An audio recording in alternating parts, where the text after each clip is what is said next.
Voici un cabanon en bois que nous avons construit. Et devine combien deux beaux gosses peuvent monter en une seule journée. Comme toujours, tout commence par les poutres de plancher. L'alignement, l'espacement et bien les vissets.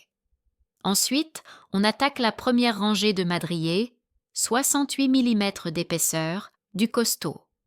On les emboîte tous au maillet en caoutchouc, tranquillement, et une fois que tout est posé, on peut commencer à mesurer les ouvertures. On a entre 10 et 15 mm de marge pour les portes et fenêtres, donc là, il faut être chirurgical. Si on réussit cette étape, alors tout le reste se déroule comme un rêve. Et maintenant qu'on a passé cette partie technique, on arrive à ce que vous aimez tous. Monter la structure, couche après couche. Je sais que certains vont dire « Pourquoi vous ne vissez pas l'assemblage ?» Vous vissez d'habitude. Oui, d'habitude on visse.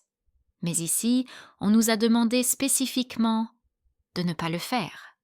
Est-ce que c'est la meilleure méthode? La pire? Dites-moi en commentaire.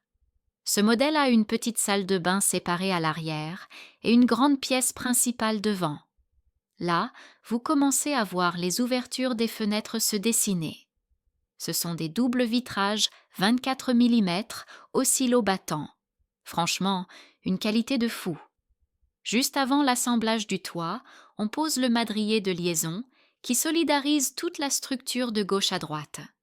Ne vous inquiétez pas pour la rigidité, les choix du toit rendent l'avant et l'arrière ultra solides. On fixe les encadrements, vis bien alignés, comme toujours avec moi. Normalement, on scelle l'ensemble au bâtiment, mais plus tard, il sera remplacé par une double porte. Ensuite, la fenêtre se pose, une fois l'arbre déplacé pour qu'on puisse installer l'encadrement de l'autre côté. Encore une fois, symétrie parfaite. Et voilà pour notre première journée de construction. Si tu kiffes les constructions en bois, lâche un follow. Et si tu as une question, laisse-la en commentaire, je te répondrai.